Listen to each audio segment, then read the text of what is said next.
La nouvelle jeune enseignante est nerveuse. Par accident, elle essuie de la poussière de craie sur sa jupe, la cloche de l'école sonne. Les élèves entrent, noirs, asiatiques, latinos. Aucun ne ressemble à un élève. Certains sont arrogants, d'autres sont dangereux. L'un remarque la poussière de craie sur la jupe de l'enseignante et fait une blague vulgaire. Un autre porte un bracelet électronique. Apparemment, il vient tout juste d'être libéré de prison. Lorsque tout le monde est assis, cela devient immédiatement évident. La classe est divisée en 3 gangs, asiatiques, noirs et latino-américains. C'est l'Amérique en 1994. L'école lance une classe d'intégration pour différents groupes ethniques. Mais au lieu d'intégration, les adolescents les plus difficiles ont été enfermés ensemble, ici. Le résultat, encore plus de divisions, des conflits permanents. 75% des bons élèves ont quitté l'école. Tout le monde est convaincu que la vie de ces élèves est ruinée, à l'exception de cette jeune enseignante courageuse. En cours, elle appelle les noms. Soudain, 2 noirs se disputent. La tension monte immédiatement. Soudain, 2 élèves se battent. Toute la classe se lève, ils regardent. L'enseignante crie en vain. Elle doit finalement appeler la sécurité. À ce moment-là, elle voit un blanc poser sa main sur sa ceinture. Il doit certainement avoir une arme. Le premier cours se termine dans le chaos. Une bataille raciale éclate dans la cour de l'école. Du sang coule. Des élèves tombent au sol. L'enseignante ne peut plus rien faire, si ce n'est se sauver elle-même. Chez elle, elle raconte l'incident à sa famille. Son père lui dit que ses enfants sont irrécupérables. Les criminels restent des criminels. Ses collègues lui conseillent également d'abandonner. Les collègues disent qu'en moins d'1 an, ils auront tous abandonné l'école. Mais l'enseignante ne se laisse pas décourager. Lors du 2e cours, elle utilise les paroles de rappeurs célèbres pour enseigner la littérature. Tous aiment ces musiciens. L'atmosphère devient un peu meilleure. Mais une fille latino l'insulte.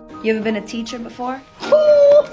Bien que les élèves l'insultent, l'enseignante reste jusqu'à la fin de chaque heure, jusqu'à un jour. Un papier passe dans la classe. Les élèves rient. Lorsque le papier arrive enfin au dernier garçon noir, son visage se ferme. Tout le monde rit, lui pas. L'enseignante prend le papier. Il y a une caricature raciste dessus. Un noir avec des lèvres énormes. Elle devient en colère. Elle fait fermer les livres des élèves. Elle raconte le passé. Il y a des décennies, les fascistes utilisaient de telles images pour déshumaniser les juifs. À la fin, cette incitation a conduit à l'Holocauste. Vous êtes en train de répéter exactement le même début. Les élèves l'interrompent grossièrement.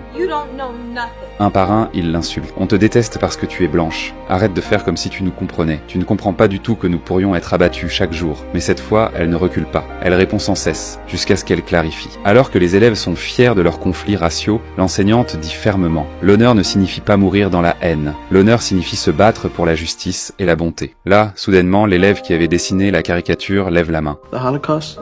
What is that? L'enseignante se tait. Raise your hand if you know what the Holocaust is. Seul le blanc lève la main, puis elle demande: Raise your hand if anyone in this classroom has ever been shot at. Cette fois, tous lèvent la main, sauf le blanc. La cloche sonne. Tous quittent la pièce en silence. Mais dans l'esprit de l'enseignante, une idée grandit. Lors du prochain cours, elle trace une ligne au centre de la salle de classe. Ceux qui ont déjà vécu ce que je vais dire, venez en avant. D'abord, elle pose des questions innocentes. Les élèves s'avancent, se regardent.